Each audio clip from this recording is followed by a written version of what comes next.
आज हम स्टार्ट करने वाले हैं Young's double slit experiment YDSC। आपके एग्जाम के पॉइंट ऑफ व्यू से बहुत ज़्यादा इंपॉर्टेंट है। इससे काफ़ी क्वेश्चंस आपके एग्जाम में पूछे जाते हैं और डायरेक्ट ये एज इट इज़ आता है कि यंग्स डबल स्लिट एक्सपेरिमेंट आप पूरा करके दिखाओ और इसकी पूरी की पूरी डेरिवेशन आती है। इसके अंदर जो आपका, जैसे हमने पहले पढ़ा था इंटरफेरेंस, उसमें कंस्ट्रक्टिव और डिस्ट्रक्टिव इंटरफेरेंस हमने पढ़ा था। तो वहाँ पर जहाँ हमारा कंस्ट्रक्टिव इंटरफेरेंस होता है वहाँ फ्रिंजेस बनती है हमारी, और डिस्ट्रक्टिव में भी फ्रिंजेस बनती है। तो ब्राइट और डार्क फ्रिंज बनती है। अगर हमारा कंस्ट्रक्टिव इंटरफेरेंस होगा तो ब्राइट फ्रिंज बनेगी और डिस्ट्रक्टिव इंटरफेरेंस होगा तो हमारी डार्क फ्रिंज बनेगी। ये हमें पता चल चुका था। तो यंग्स डबल स्लिट एक्सपेरिमेंट के अंदर क्या था, ये यंग थॉमस एक वैज्ञानिक थे जिन्होंने एक्सपेरिमेंट करा था 1801 में। तो उन्होंने ये बताया था कि जो हमारा मान लो सेंट्रल मैक्सिमा है उससे कितनी ऊपर मन की पोजीशन कहाँ कहाँ है हमारी, यानी कि जो हमारी ब्राइट फ्रिंज कहाँ कहाँ बनेंगी, कितनी कितनी दूरी पे बनेंगी, और जो डार्क फ्रिंजेस बनेंगी वो कितनी कितनी दूरी पे बनेंगी। तो इसको शुरू से समझते हैं, आपको सारी चीज़ें समझ में आएगी। इसको हम पूरा पढ़ने के बाद हम ये समझ सकते हैं कि हमारा जो पहली हमारी ब्राइट फ्रिंज बनेगी वो सेंटर से कितनी दूर पे बनेगी, डार्क फ्रिंज जो बनेगी वो कितनी दूर पे बनेगी, जो हमारी दो ब्राइट फ्रिंजेस हैं उनके बीच में कितनी डिस्टेंस है, या फिर ब्राइट और डार्क के बीच में कितनी डिस्टेंस है।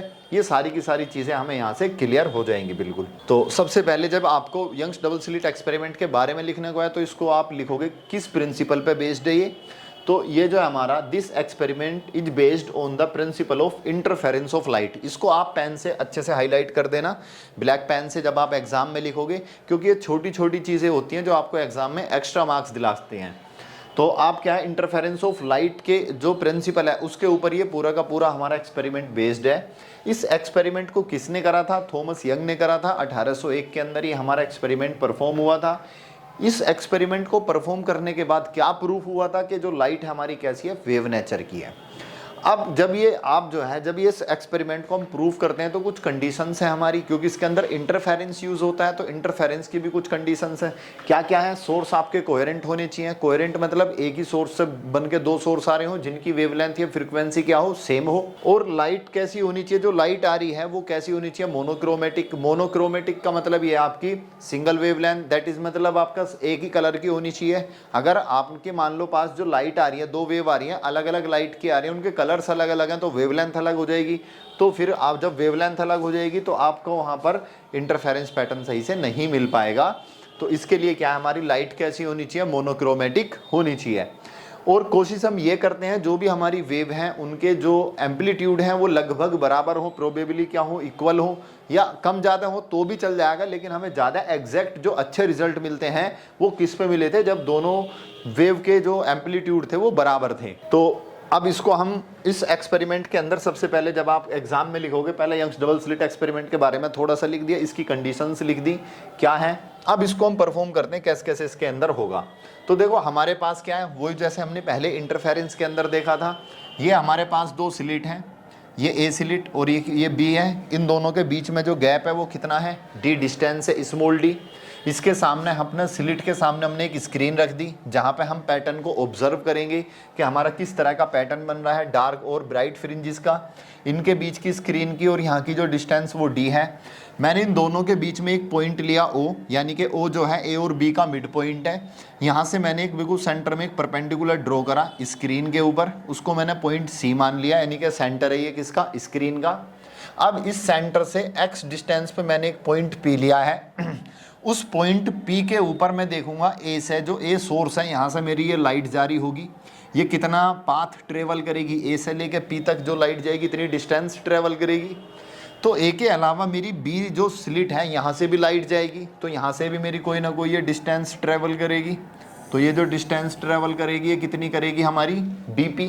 कितनी डिस्टेंस ट्रेवल करेगी, बीपी। अब मैंने क्या करा, यहाँ से एक परपेंडिकुलर ड्रॉ कर लिया ये, और यहाँ से भी एक परपेंडिकुलर ड्रॉ कर लिया। अब मेरे पास जब ये दो परपेंडिकुलर ड्रॉ हो गए, इनके कुछ ना कुछ नाम रख देते हैं। इसका नाम रख देते हैं ई और इसका नाम रख देते हैं हम एफ। अब क्या है, मुझे ये पता लगाना है कि यहाँ जो मेरे फ्रिंजेस बन रहे हैं वो कैसे बन रहे हैं, डार्क बन रहे हैं, ब्राइट बन रहे हैं, और वो सेंटर से कितनी कितनी दूरी पर बन रहे हैं। अब ये बताएगा मुझे पाथ डिफरेंस। पाथ डिफरेंस कैसे, सपोज करो यहाँ से ए से लेकर मेरी पी तक लाइट गई और एक लाइट गई बी से पी तक, ये दो वेव हैं, सपोज करो दो वेव हैं। तो इनके जो पाथ में डिफरेंस है, जो इन्होंने डिस्टेंस ट्रेवल करी है उनके बीच में जो डिफरेंस है वो चीज़ इस चीज़ को बताएगी। सपोज करो कोई हमारे पास ये वेव है, अब ये कंस्ट्रक्टिव इंटरफेरेंस होगा या फिर डिस्ट्रक्टिव इंटरफेरेंस होगा, वो मुझे कैसे पता चलेगा? जो मेरी दूसरी वेव आ रही है, मान लो ये पहली वेव है, जो दूसरी वेव आ रही है, अगर सपोज करो मैंने यहीं से शुरू कर दिया तो उनका क्या है, पाथ डिफरेंस क्या हो गया, 0। या फिर हो सकता है मैंने यहाँ से शुरू करा हो, तो कब इनकी क्रस्ट मिल रही है, कब इनकी ट्रफ मिल रही है। तो जब क्रस्ट या ट्रफ मिलती है तभी तो आपका कौन सा इंटरफेरेंस होता है, कंस्ट्रक्टिव होता है। तो अब इन दोनों के ये पाथ के ऊपर डिपेंड करेगा कि इन दोनों में ये जब शुरू हुई हैं इनके पाथ में कितना कितना अंतर है एक्चुअल में। तो यहाँ भी मैं क्या करूँगा, मैं दोनों वेव का पहले पाथ निकालूंगा, यानी कि मैं AP डिस्टेंस निकालूंगा, दूसरी मैं BP डिस्टेंस निकालूंगा, और दोनों के बीच में डिफरेंस देखूंगा कि एक्चुअल में पाथ डिफरेंस है कितना। और पाथ डिफरेंस कैसे निकालेंगे, BP माइनस AP, उससे मुझे एक्चुअल का पाथ डिफरेंस इसका पता लग जाएगा। फिर मैं देखता हूँ मेरी यहाँ पर ये कहाँ फ्रिंजेस हमारी बन रही हैं।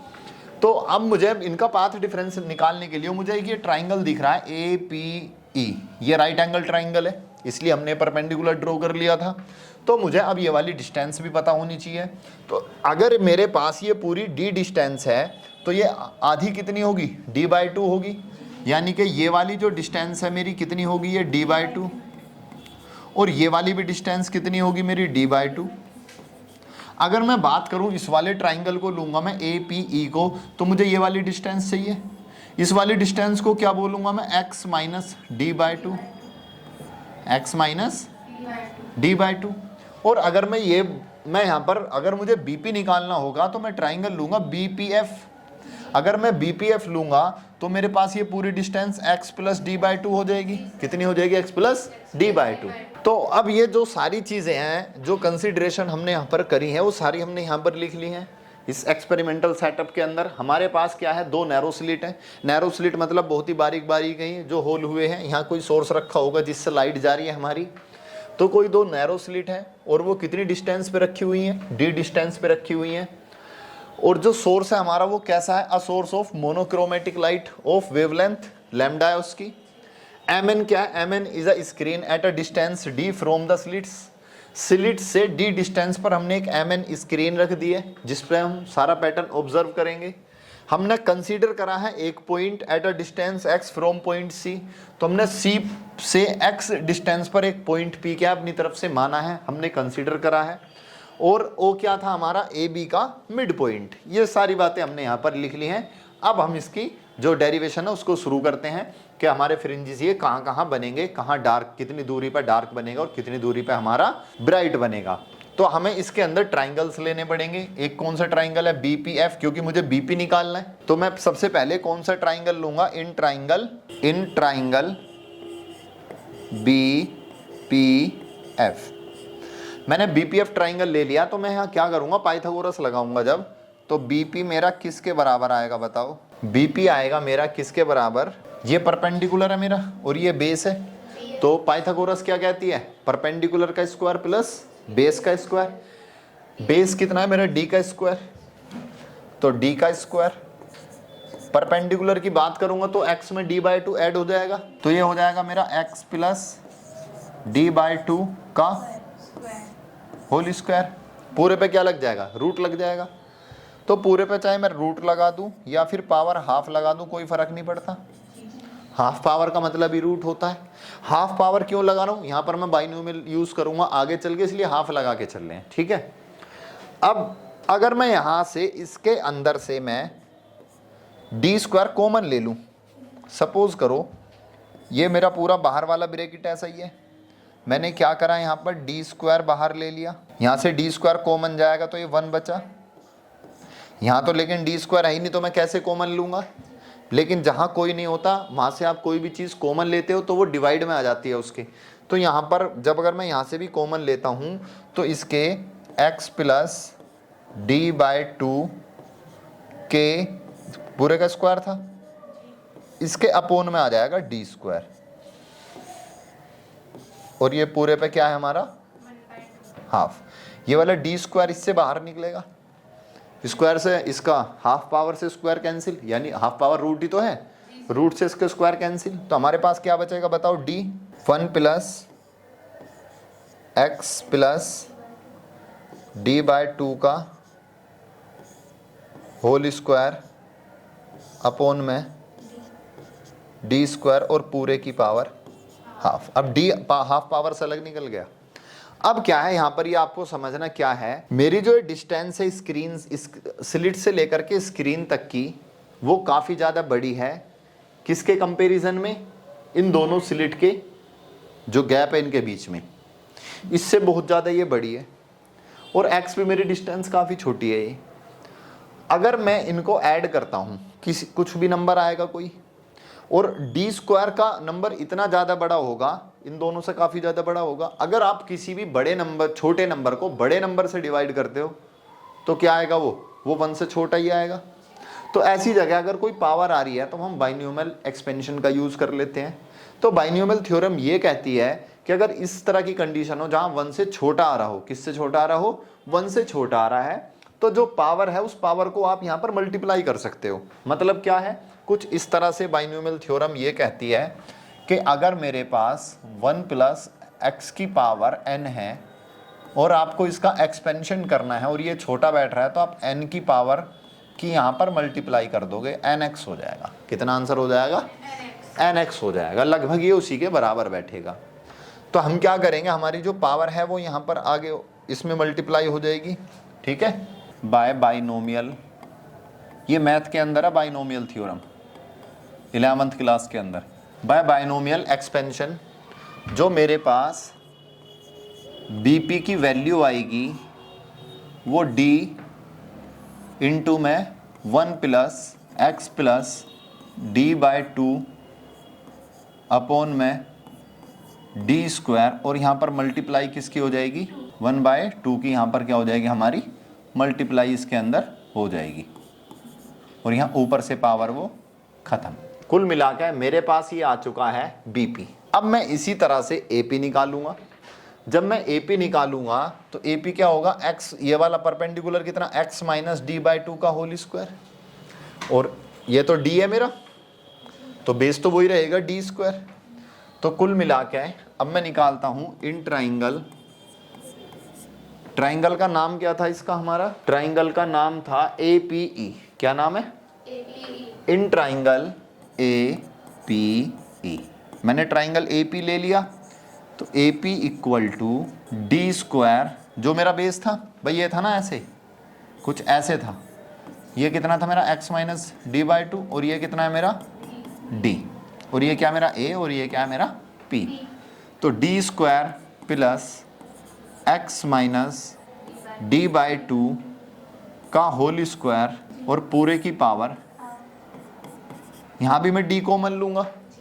जब मैं d कॉमन लूँगा यहाँ पर, और d कॉमन लेने के बाद रूट से बाहर आ जाएगा, तो मैं कैपिटल D बाहर ले लेता हूँ, और ये बनेगा मेरा 1 plus x minus D by 2 upon में डी स्क्वायर पूरे की पावर हाफ। मैंने हाफ पावर से d को बाहर निकाल दिया, इसलिए इसकी जो है पावर से इसका रूट कैंसिल आउट हो गया। अब बाइनोमियल एक्सपेंशन क्या कहता है? हाँ, यहाँ पर स्क्वायर है,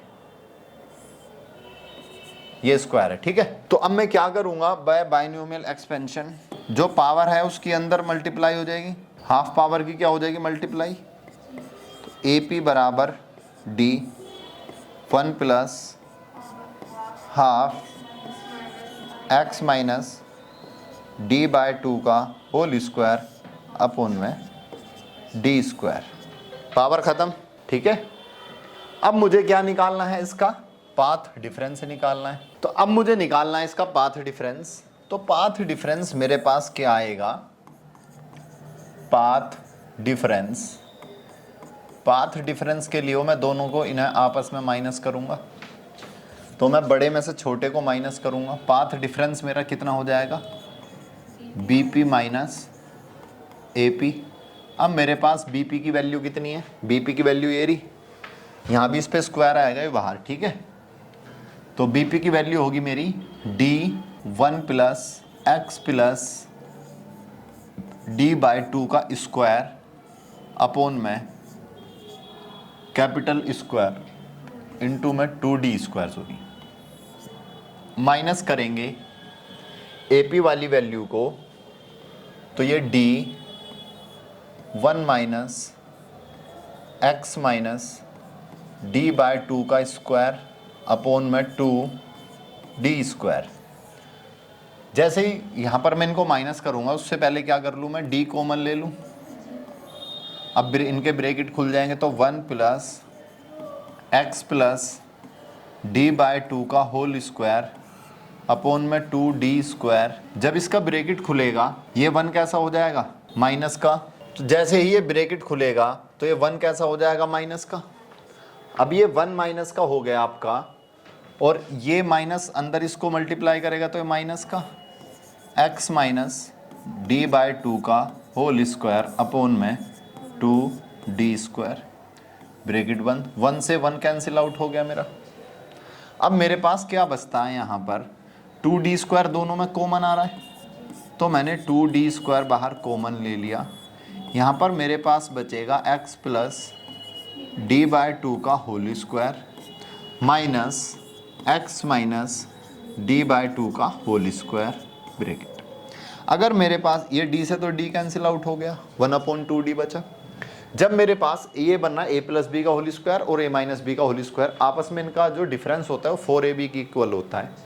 मैं अलग से आपको एक बार दिखा देता हूँ। अगर मेरे पास कोई a + b का होल स्क्वायर है, a - b का होल स्क्वायर, मैं इन दोनों का डिफरेंस करता हूँ तो देखो कितना आएगा। इसका हो जाएगा a² + b² + 2ab। इसका ब्रैकेट खोलोगे तो a² + b² - 2ab। अब जैसे ही यहाँ पर ये ब्रैकेट खुलेगा तो ये माइनस और ये दोनों फिर किससे कैंसिल आउट, इससे, और ये माइनस माइनस प्लस, तो ये +2ab हो गया, ये भी +2ab ऐड हो गया, कितना आ जाएगा हमारे पास 4ab। तो कुल मिला के मेरे पास यहाँ पर जो वैल्यू आई वो आई 1/2d, और जब मैं इनको ऐड करूँगा तो कितना आएगा 4ab। जब इन्हें दोनों घटाऊँगा तो 4a कितना है मेरे पास x, और b कितना है मेरे पास d/2। ये मेरी फाइनल इसकी वैल्यू आएगी। इसको मैं पाथ डिफरेंस को, और पाथ डिफरेंस ये 2 की 2 से मल्टीप्लाई हो गया 4 हो जाएगा, तो 4 से ही कैंसिल आउट। तो मेरे पास जो आया पाथ डिफरेंस कितना आया, x d में कैपिटल D।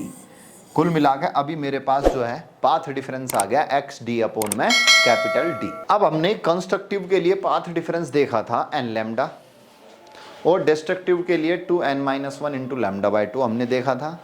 तो यहाँ पर हम उनकी वैल्यूज़ रखेंगे फॉर कंस्ट्रक्टिव, फिर डिस्ट्रक्टिव के लिए, तो वहाँ से मुझे इनकी एग्जैक्ट वैल्यू पता लग जाएगी x की, कि मेरी एग्जैक्ट वैल्यू क्या है। यहाँ तक कोई दिक्कत। अब हम देखते हैं कंस्ट्रक्टिव के लिए, फॉर कंस्ट्रक्टिव इंटरफेरेंस, जहाँ इंटेंसिटी क्या होगी, मैक्सिमम होगी, तो इसको मैक्सिमा भी कहा जाता है। क्या कहा जाता है इसको, मैक्सिमा भी कहा जाता है। और जहाँ इंटेंसिटी मिनिमम होगी उसको मिनिमा कहा जाता है। तो पाथ डिफरेंस क्या था इसका, जो हमने अभी निकाला है, पाथ डिफरेंस x d/D, और ये किसके बराबर था, n लैम्डा के, xd/D। तो मैं यहाँ से ब्राइट फ्रिंज की वो निकाल सकता हूँ डिस्टेंस, x की वैल्यू तो ये मल्टीप्लाई में जाएगा n लैम्डा कैपिटल D/में d। ये डिस्टेंस आ गई, इतनी डिस्टेंस में मेरा ब्राइट फ्रिंज बनेगा पहला वाला। अगर मैं फर्स्ट ब्राइट फ्रिंज निकालता हूँ, फर्स्ट ब्राइट फ्रिंज, तो कहाँ बनेगा मेरा वो x1, ये बनेगा मेरा n की वैल्यू 1 लैम्डा कैपिटल D/में d। अगर मैं सेकंड ब्राइट फ्रिंज निकालता हूँ तो n की वैल्यू कितनी हो जाएगी 2। तीसरा निकालता हूँ तो मेरी कितनी हो जाएगी, तो सेकंड पोजीशन लिख सकते हैं हम, position of first bright fringe क्या है x1, वैसे ही position of second bright fringe कितनी हो जाएगी बताओ, 2 लैम्डा में d। ये हमारी किसकी वो आ गई, हमारी कंस्ट्रक्टिव की, मैक्सिमा की हमारी ये फ्रिंजेस निकल करके हमारी आ चुकी हैं। अब अगर मैं देखता हूँ फॉर डिस्ट्रक्टिव, जो मिनिमा है, जिसके अंदर हमारी इंटेंसिटी क्या है, हमारी मिनिमम है, ये हमारी क्या है, ये ब्राइट फ्रिंजेस हैं, क्या है, ब्राइट फ्रिंजेस, ठीक है। फॉर डिस्ट्रक्टिव, या इसको जो ना आप ये लिख लो फॉर डार्क फ्रिंज, ठीक है, फॉर डार्क फ्रिंज, और यहाँ इसको भी हम लिख लेते हैं for bright fringe, for bright fringe, इसको लिखने की जरूरत नहीं है फिर नीचे। तो ये ब्राइट फ्रिंज के लिए ये आ गई और डार्क फ्रिंज के लिए आ जाएगी। तो ये क्या हो जाएगा आपका मिनिमा, जहाँ इंटेंसिटी क्या हो जाएगी आपकी मिनिमम। तो पाथ डिफरेंस का फॉर्मूला तो हमारा क्या था, जो हमारा ये आया था, ये क्या था x D by upon D, और जो हमने पहले निकाला था इसके लिए 2n-1 lambda by 2 x D upon capital D. भाई पाथ डिफरेंस ये हमारा वैसा आया था, ये हमने किसके लिए डार्क फ्रिंज के लिए निकाला था, जो हम इंटेंसिटी मिनिमम थी डिस्ट्रक्टिव इंटरफेरेंस के लिए। यहाँ से x की वैल्यू निकालूंगा तो 2n-1 लैम्डा बाई 2 इनटू में कैपिटल डी और स्मॉल में अपॉन में स्मॉल डी। ये x की वैल्यू आ गई मेरे पास। ये किसके लिए आ गई, डार्क फ्रिंज के लिए। तो पहला dark fringe, position of dark fringe, first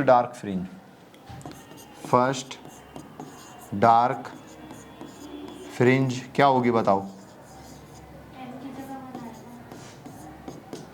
n की जगह 1 रखोगे तो ये 2 हो जाएगा, 2 में से 1 जाएगा, 1 बचेगा, तो ये पूरा तो 1 ही हो गया। तो हमारे पास आएगी lambda by 2 capital D by D. वैसे ही मैं सेकंड की निकालूंगा, position of second dark fringe कितनी होगी, यहाँ 2 रखोगे, 2 की 2 से मल्टीप्लाई 4, 4 में से 1 जाएगा 3, 3 बाई 2 लैम्डा डी अपॉन में डी। तो ये हमारे पास पोजीशन आ चुकी हैं। क्या पोजीशन आ चुकी हैं कि मेरा जो ये थी, ये स्क्रीन थी, यहाँ पर 2 ये स्लिट लगी हुई थी, इस सेंटर वाले से यहाँ पर मान लो कितनी डिस्टेंस, सपोज करो ये मेरा ये सेंटर है।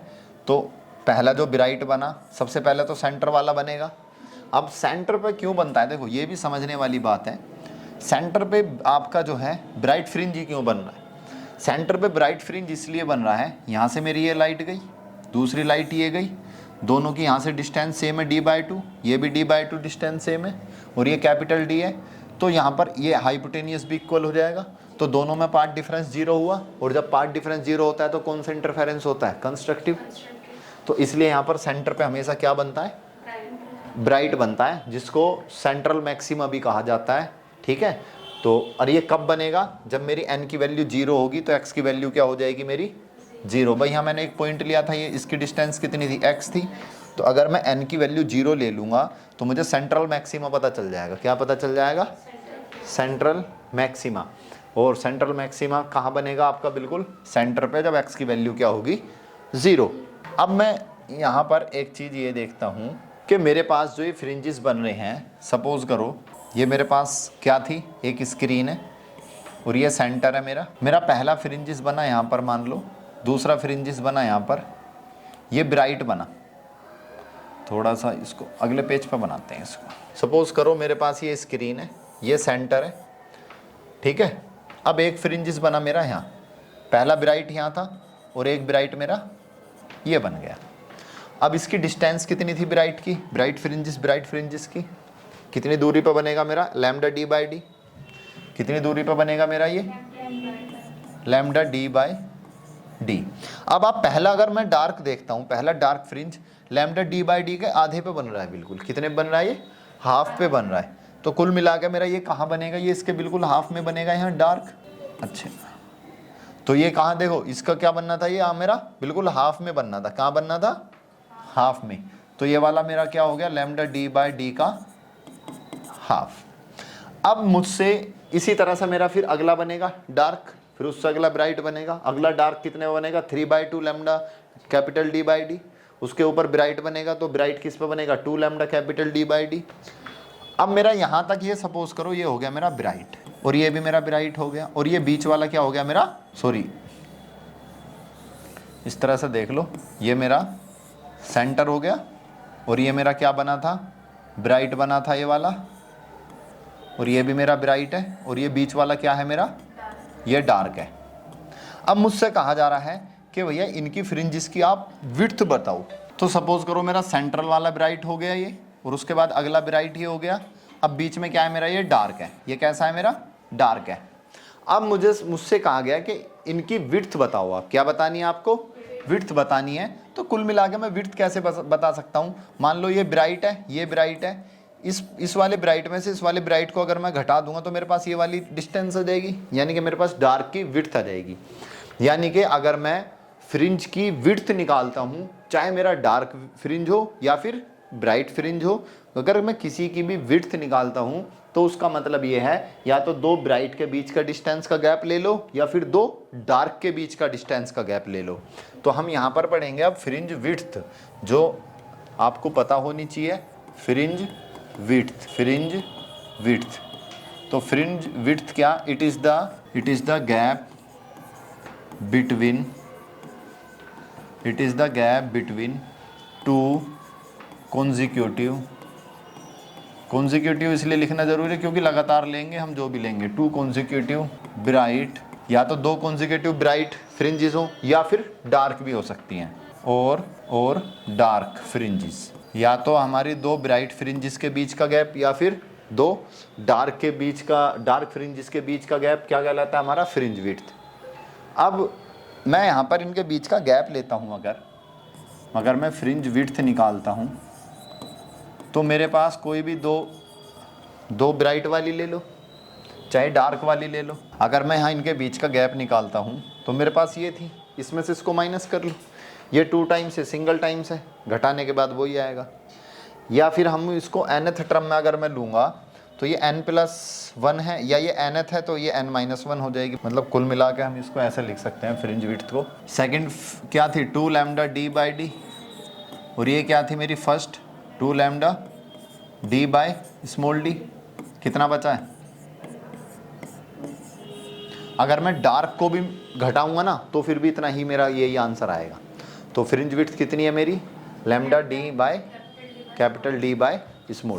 तो फ्रिंज विड्थ को हम बीटा से दिखाते हैं इसको, और ये लिख लेंगे, ठीक है।